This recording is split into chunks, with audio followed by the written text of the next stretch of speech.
मैं हूं राहुल शर्मा। आप देख रहे हैं SPN न्यूज। स्वागत है आप सभी का हमारे इस खास प्रोग्राम में। प्रोग्राम की शुरुआत इस वक्त हम कर रहे हैं जयंत चौधरी से। जी हां, उत्तर प्रदेश में अगले साल होने वाले विधानसभा चुनाव से पहले आरएलडी प्रमुख जयंत चौधरी को लेकर तमाम खबरें सामने आ रही। खबरें हैं कि जयंत चौधरी प्रियंका गांधी के साथ हाथ मिला सकते हैं।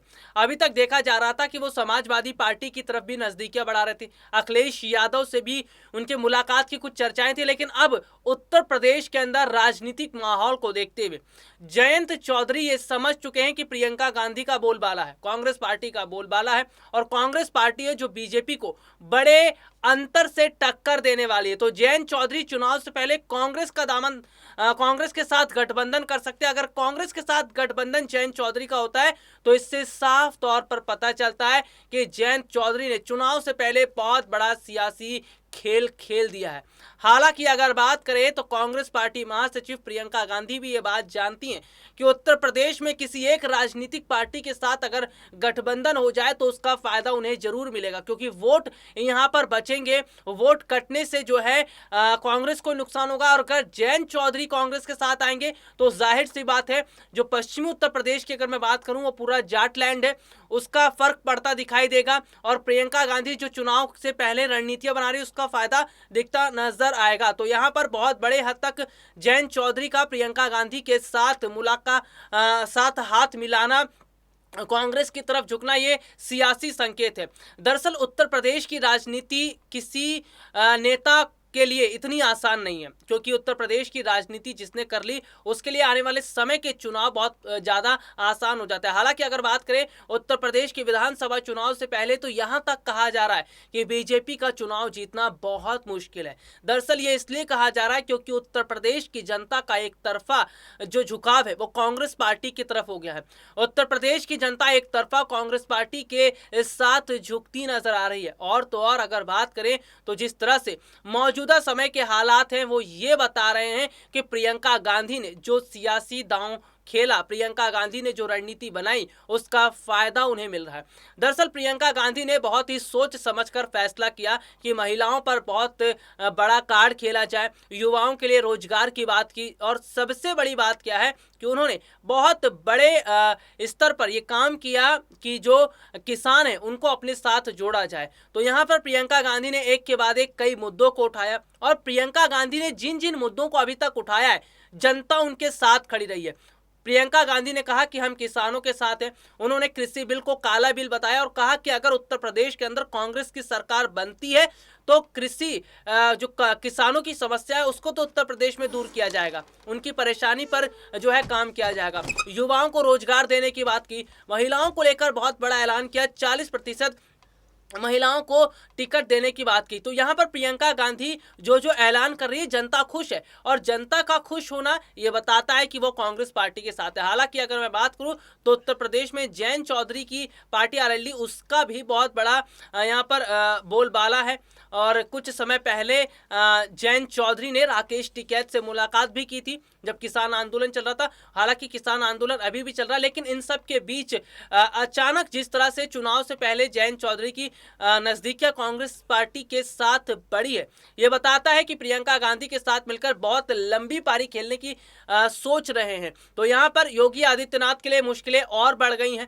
योगी आदित्यनाथ के लिए मुश्किलें बढ़ना जाहिर सी बात है, सत्ता पर असर दिखता नजर आएगा, कुर्सी पर असर दिखता नजर आएगा। यहाँ पर योगी आदित्यनाथ से अब जनता पीछा छुड़ा रही है। जनता अब यह पूरा फैसला कर चुकी है कि वो योगी का साथ छोड़कर अब कांग्रेस की तरफ रुख करेगी, और कांग्रेस पार्टी के साथ आना इसका जाहिर सा मतलब यह है कि जनता अब बदलाव करती नजर आ रही है। बदलाव का मतलब होता है कि एक बहुत बड़े स्तर पर काम करना, और यहां पर जनता ये समझ चुकी है कि वो कांग्रेस पार्टी है, वो प्रियंका गांधी है जो उनके मुद्दों को उठाएंगी। तो प्रियंका गांधी ने लगातार एक के बाद एक कई मुद्दों को उठाकर ये साबित कर दिया है कि फिलहाल राजनीतिक स्थितियां बदलती नजर आ रही है। हालांकि इन सब के बीच अगर बात करूं उत्तर प्रदेश के विधानसभा चुनावों से पहले जनता का समर्थन आना, जनता का प्रियंका गांधी की तरफ झुकना, इसे एक एग्जिट पोल की तौर पर माना जाए तो जनता ने यह फैसला कर लिया है कि वो प्रियंका गांधी के साथ खड़ी है, वो कांग्रेस पार्टी के साथ खड़ी है,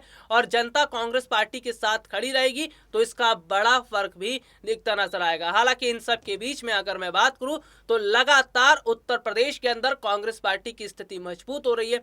लगातार प्रियंका गांधी के नाम का डंका उत्तर प्रदेश में बज रहा है। अब तो लोगों की जुबान पर केवल प्रियंका दीदी ही सुनाई देता है कि प्रियंका दीदी हैं जो गरीबों की मसीहा हैं, प्रियंका दीदी हैं जो युवाओं की मसीहा हैं। तो यहाँ पर मसीहे के तौर पर प्रियंका गांधी को देखा जा रहा है और जाहिर सी बात है कि प्रियंका गांधी के लिए राजनीति एक तरफ है, जनता पहले। प्रियंका गांधी ने ये साबित भी किया है और कोरोना के सेकंड वेव के दौरान देखने को मिला कि प्रियंका गांधी ने राजनीति को एक तरफ करके उन्होंने देखा कि लोगों की जिंदगियों को कैसे बचाया जाए। और मौजूदा समय की अगर मैं बात करूं, यहाँ पर भी उन्होंने राजनीति को एक तरफ रखा। उत्तर प्रदेश के लखीमपुर खीरी में जो घटना घटी, उस घटना में जो मृतक किसान थे उनके परिवार वालों से मुलाकात करने का फैसला प्रियंका गांधी ने किया। और तो और अगर बात करें, उन्होंने युवाओं के भविष्य को देखते हुए युवाओं के लिए सोचा, महिलाओं के भविष्य को देखते हुए महिलाओं के लिए सोचा। तो यहाँ पर प्रियंका गांधी जैसे नेताओं की जरूरत वाकई आज उत्तर प्रदेश में ही नहीं बल्कि देश में है, क्योंकि प्रियंका गांधी जैसे नेता के हाथ में अगर कमान आती है, अगर जिम्मेदारियां आती हैं तो वो बहुत बेहतर ढंग से संभालेंगे। इसलिए आज अगर बात करें तो कांग्रेस पार्टी की ओर देखा जा रहा है, क्योंकि कांग्रेस पार्टी में पढ़े लिखे नेता हैं। कांग्रेस पार्टी के नेता जो हैं वो इकोनॉमिक्स की समझ रखते हैं, अर्थशास्त्र की समझ रखते हैं, देश में बेरोजगारी बढ़ रही है, घट रही है, क्या कुछ माहौल है उसकी समझ रखते हैं। तो यहाँ पर अगर हम बात करते हैं तो कांग्रेस पार्टी के लिए जो है जनता एक आस लगा कर देख रही है। हालांकि अगर बात करें तो बहुत हद तक ये भी देखा जा रहा है कि प्रियंका गांधी को लोकसभा चुनाव के लिए तैयार किया जा रहा है। अभी से एक चेन बनाई जा रही है जो प्रियंका गांधी के साथ जुड़ रही है, जनता को जोड़ा जा रहा है प्रियंका गांधी के साथ। और अगर इसी तरह ये चेन बढ़ती चली गई और लोकसभा चुनाव तक पहुंच गई तो प्रियंका गांधी को बीजेपी बिल्कुल भी नहीं हरा पाएगी। जो 2014 में मोदी लहर चल रही थी, जो 2014 में बीजेपी लहर चल रही थी, वो लहर अब खत्म होती नजर आ रही है, क्योंकि अब जनता बीजेपी से किनारा कर चुकी है। अब जनता बीजेपी का साथ छोड़ चुकी है और जाहिर सी बात है अगर जनता बीजेपी से अलग होगी, जाहिर सी बात है जनता बीजेपी का साथ छोड़ेगी तो पूरा फर्क सत्ता पर दिखता नजर आएगा। इसका पूरा जो स्थिति है वो चुनाव पर दिखती नजर आएगी। तो मौजूदा समय के हालात इस और इशारा करते हैं कि बीजेपी की उल्टी गिनती शुरू हो चुकी है। बीजेपी नेताओं को अब सोच समझ कर काम करना पड़ेगा। हालांकि अगर बात करूं तो बीजेपी को डर लगना शुरू हो चुका है। यही वजह है कि अचानक पेट्रोल डीजल के जो दाम है उसको कम कर दिया गया। तो इसे घबराहट कहते हैं, इसे डर कहते हैं और ये डर जनता ने पैदा किया है, ये डर कांग्रेस पार्टी ने पैदा किया है, क्योंकि यहाँ पर ये दिखाया जा रहा है कि जनता बीजेपी का गुरूर तोड़ रही है और ये गुरूर और आने वाले समय में टूटता नजर आएगा। आज के लिए इतना ही, आपसे फिर मुलाकात होगी, तब तक ले जा दीजिए, नमस्कार।